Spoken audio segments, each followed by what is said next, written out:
সারদা কেলেঙ্কারিতে এতদিন আলাদা আলাদাভাবে তদন্ত করছিল এনফোর্সমেন্ট ডিরেক্টরেট বা ইডি এবং সিরিয়াস ফ্রড ইনভেস্টিগেশন অফিস বা এসএফআইও।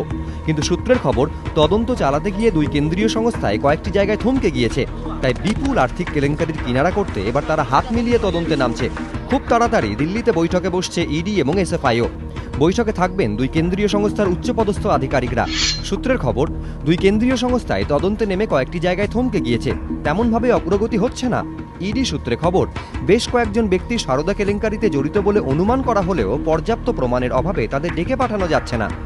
এরই মধ্যে শনিবার সামনে এসেছে সারদার একটি লাল ডায়েরির অন্তর্ধান রহস্য। একইভাবে এসএফআইওর তদন্তেও সামনে এসেছে কয়েকটি মিসিং লিঙ্ক। তাই দুই কেন্দ্রীয় সংস্থা এবার পরস্পরের মধ্যে তথ্য আদান প্রদান করে তদন্তের সেই ফাঁক পূরণের চেষ্টা চালাবে বলে সূত্রের খবর। ইডি এবং এসএফআইও আধিকারিকদের আশা, দুই সংস্থা হাত মেলানোই তদন্তের গতি ও কার্যকারিতা বাড়বে।